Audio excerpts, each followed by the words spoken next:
Welcome to Motivated to Lead podcast, helping you become a better leader. I'm your host, Mark Klingsheim. Hi, everyone. Thanks again for joining us for our podcast. My name is Mark Klingsheim with SEMA Partners. Each week, we interview leaders and they share lessons learned from their careers. Our goal is to help you become a better leader. This week, we're going to be taking a look back at for the next few weeks, some of our most popular podcasts that we've aired. And this week, we're going to revisit our conversation with Marilyn Gist. Marilyn has been a professor. She's an author. She has consulted with Fortune 500 companies, and she is seen as an expert in leadership. And she's written a book that we're going to be discussing. It's around humility as a leader. And we're looking forward to revisiting our conversation with Marilyn Gist. It's great to have Marilyn joining us from Seattle. And Marilyn, appreciate you taking time out to talk to us. Sure. It's great to be here. Thanks for inviting me. Yeah, absolutely. Well, I've seen some of your interviews, and I'm aware of your new book, and we're going to jump into that shortly. But first off, could you give us just a little bit of an overview of your career and your story? Part of what I have done is to spend a lot of time in higher ed, about the last few decades. And prior to that was involved in procurement in both the private sector and the government sector, and got my early management experience that way. And then decided I really had a lot of curiosity about this topic of management and leadership. My work in universities has spanned UNC Chapel Hill, which was my first job as a professor, and then I migrated to University of Washington, and finally as an associate dean at Seattle University. So I have mainly taught executive programs, executive MBA and certificate programs for most of that time. And the real joy for that is working with lots of leaders and seeing both the pain points and the things that work. And that's what led me to really want to study this topic and write the book. Great. Well, the new book that you have written has come out just recently, and it's a great book. I encourage everybody to pick up a copy. But it's called "The Extraordinary Power of Leader Humility," and the subtitle is "Thriving Organizations, Great Results." And I saw your interview with Alan Mulally, and who was the former CEO of Ford and Boeing, as well as with Marshall Goldsmith. Great interview. Encourage people to take a look at that. But you talk about, and actually Alan has written the preface of your new book, but talk a little bit about just your thought process as you're writing that book. Well, I had been fortunate to meet Alan probably about 7 years ago when he was stepping out of Ford and trying to figure out what he was interested in doing next. And I brought him in to work with the programs that I was running at Seattle University, and we just kicked up a great collaboration and friendship over time. And he actually is one of the people that inspired me to really think about this topic of humility. You probably saw in that interview with Marshall that Alan talks about humility, love, and service a lot. Right. And he really models that leadership style. And it was a big part of what helped him turn around Ford Motor Company. I mean, when he took over, that company was losing $17 billion that year. As he put it, that was the forecast, and they delivered on it. So he had a major challenge. And of course, this is a global organization with about 300,000 employees. And his intent was never to walk in and clean house and bring in a new team, but his intent was to really shift the culture in a way that galvanized that large network, not only the employees, but the suppliers and the dealers and customers, so that everybody rallied around this notion of one Ford, but where he embedded this culture of humility and love and service, if you will. And that just got everybody excited. And it turned it around to where Ford became, first of all, they were the only one of the big three auto companies that didn't take government bailout money. Right. And they later became one of the best companies in the world before he left. So he was a role model, just, learning more about Alan's story and then thinking of some of the other CEOs I had gotten to know. And I just realized, there's a topic we're not discussing, which is leadership is a relationship. And the way in which we relate to people has a lot to do with how much they're going to buy in and give of themselves, or how much they're going to kind of walk through the day giving what they have to and no more. So if you were to define leader humility, how would you define it? So, that's an interesting question, because a lot of people misunderstand it and they think of it as a weakness that's not consistent with leadership. But what leader humility really is simply feeling and displaying deep regard for others' dignity. And dignity is about a person's sense of self-worth. So we all have and we all need a sense of self-worth.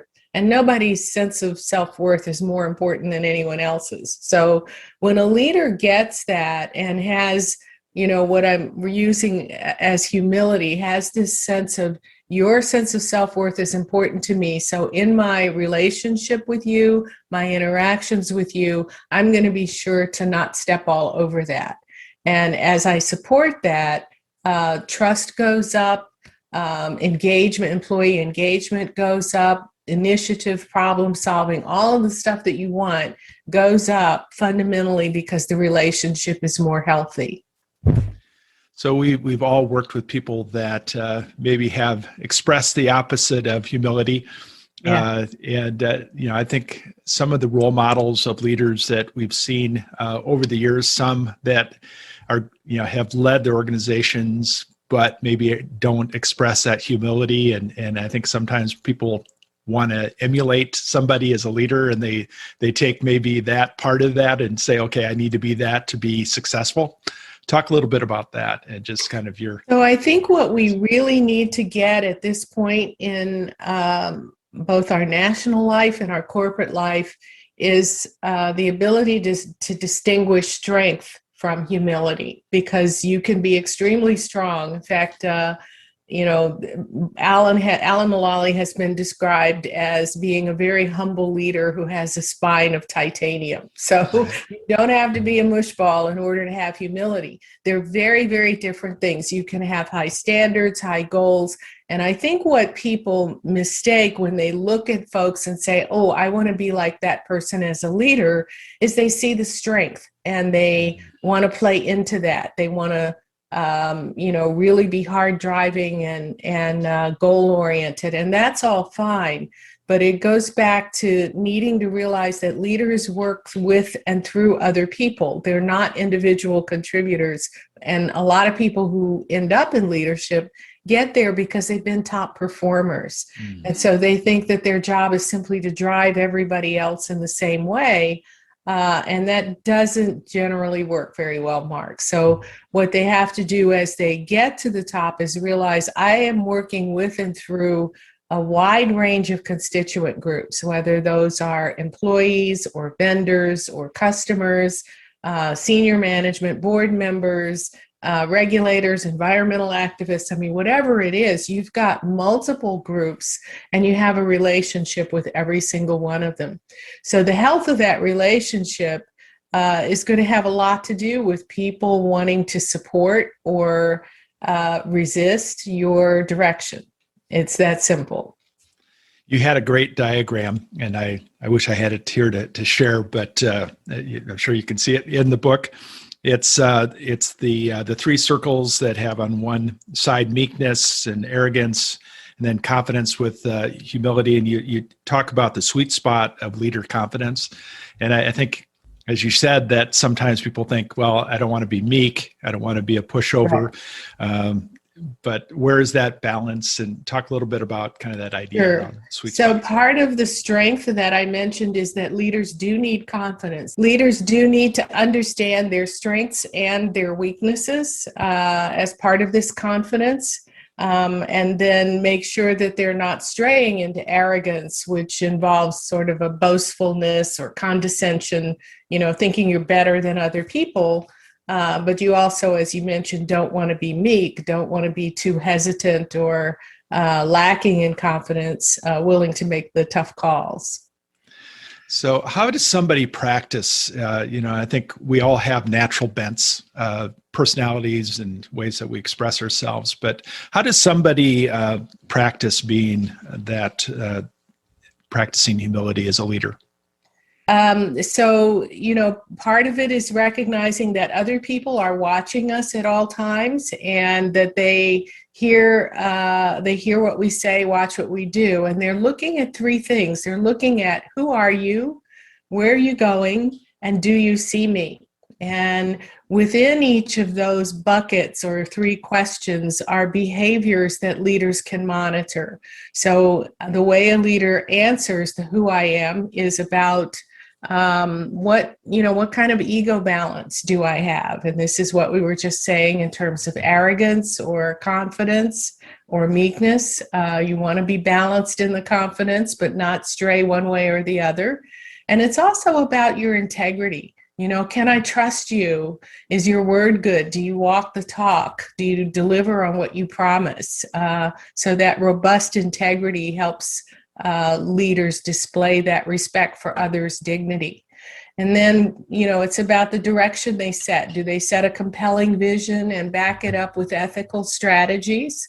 And then importantly, in terms of how I treat you, is your capacity to interact with me showing generous inclusion or not? And we hear a lot of inclusion in this context of diversity, equity, and inclusion, but I mean it much more broadly than that. I'm talking about how much someone involves all of their stakeholder groups when you're starting processes or making decisions that are going to have an impact on others. So you need to draw that boundary broadly so that all of your stakeholders are considered on the inside and not the outside of the work that you're doing. So generous inclusion is part of it. And then finally, developmental focus, looking at your employees and your customers for the long term. What are their long-term interests, and how can I, in the course of my day in and day out interactions, make at least some effort to try to support that? Yeah, I think as mentioned, that some of our viewers are first-time CEOs or they're people that are kind of in that first leadership position. And I think that's a great framework to think about as you show up in a new role, that you should be thinking about each of those and kind of how you're coming across. So developing that culture, and I know you talked about Alan, his ability to do that. Ford, he came in, it wasn't a group that was working well together, and how do you develop that culture of humility in an organization that maybe isn't something that is prized or people look at as valuable? Well, it starts at the top, obviously, with the CEO's behavior. It's hard to have a culture that embraces that if the CEO is going in the opposite direction, right, himself or herself. And one of the things that I did in the book was to interview a dozen CEOs, Alan being one of them, but many others of highly successful companies. These were mostly large companies because I wanted big brands so people would realize that this isn't a backwater concept. It Sure. really works, and it works in the major leagues. But one of the people I'll describe, in terms of your question is, say, Jim Senegal and Costco, and he's co-founder and was CEO for many decades of Costco, which became this global company with many, many wholesale warehouses, and they got there without advertising. They don't advertise. They get press, and the positive press helps carry them. But mostly what Jim said is, if you deliver value for the customer and you treat your employees well, you'll get it. And when I interviewed him, I asked him about this culture thing. And one of his comments was, we try to create a jerk-free culture. And in terms of hiring, I asked him, well, is humility something that you look for when you're hiring leaders or making promotions, and they lean toward promoting from within? And he said, yes, we do. And of course, occasionally we've made mistakes. It's very hard to teach people skills. So you try to select for that. And when we've made mistakes, you try to give the person the coaching and support they need to turn it around. But if after 2, 3 tries, it's not working, you need to remove them from a position where they're continuing to hurt people, harm people. So I think part of how you build the culture is recognize just how important this is, and you have to model it yourself as a CEO, but you also can't tolerate leaders directly under you who, what many companies do is say, well, we know so-and-so's a jerk, but, he or she delivers, right? Well, that just sends a signal to the whole organization that that kind of behavior is okay. And you'll get other people who emulate it and people who know that, well, if you say something like our employees are our greatest assets, but you've got this person over here who's stepping all over people, that you really don't believe it. So it undermines your culture, and it's never going to be one that performs in a top way. You talked about, not allowing somebody that could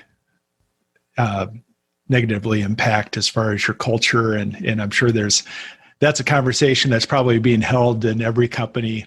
There's some, issues that are there, but how does somebody that's a leader, that you have somebody that maybe is acting, that's contrary to what you're trying to accomplish. How have you seen leaders successfully deal with those type of individuals, and can it be turned around? Most cases it can be turned around, and we can help with that. I, again, have assessment tools and provide group training related to that. I also like Alan Mullally's approach, and he and I have a training program we run together. But his approach is to be very clear about the behavioral expectations. So he has a chart that he uses with his leadership team that has a whole list of expected behaviors, and they begin with employees first, people first, everyone is included, love them up. And they go on to, let's listen, appreciate, and respect each other, and on and on. And he makes it clear early on that this is the behavior I'm modeling, and I'm accountable for it, and you're accountable for it too. And when people slip, when they don't meet that, he'll have a one-on-one that said, listen, here's what I indicated, and we're really going to do this. And most people turn around. Most people finally get it because he models it. And when they don't, he has that conversation that says, we've talked about this 2 or 3 times, and you're still not doing it, and I'm requiring it. So what you're doing is making a choice that this is not the kind of environment you want to participate in, correct? And at that point, the person either gets it or they opt out. And he'll help them understand you're going to be happier somewhere else, and we're going to be happier with you somewhere else. So occasionally you may need to help someone realize that this isn't the right placement. But what I like about Alan's approach is that there's no excuses. There's just simply no exceptions to how we treat people. And that's so important if you want your culture to be healthy. So other leaders that you think model this, and I know there's other examples in the book of organizations that you've talked to. Sure. Phyllis Campbell, head of JP Morgan Chase Northwest, well known for having a very humble leadership style, and previously CEO of a bank, CEO of Seattle Foundation. Sally Jewell, who was former U.S. Department of Interior Secretary. Brad Tilden, who just retired from Alaska. Sorry to see Alaska lose him, but I'm sure there's great succession planning. Mayo Clinic's former CEO, John Noseworthy, and on and on. So there are a lot of leaders who get this style, and there's a lot of research that shows that this is really important. So I imagine you have probably heard of or followed Jim Collins' research from actually a couple decades ago. I think of Collins as the one who first introduced the importance of this notion of leader humility, when in his long-term pairing of good companies over a decade to look at which ones became great and which ones just merely continued at the status quo, he found that the differentiator was really leadership. And within leadership, there were two characteristics of the companies that became great. They had leaders who had what he calls strong resolve. They were driven, and they had high personal humility. So they weren't necessarily charismatic. They weren't the ones seeking the news media, but what they had with the personal humility, which we've later sort of studied and understood to be this respect for others' dignity, they had the ability to create a really wholesome culture. And because leading is a relationship, it's the culture and the people who really lifted the organization up. So that's what every leader needs. I've come to talk about it in terms of partnership. Everyone you're working with, your employees, your division heads, your vendors are really partners. And they can be what I think of as shell partners. You pick up a shell on the beach and the creature isn't in there anymore, but it looks like, a snail or whatever it is.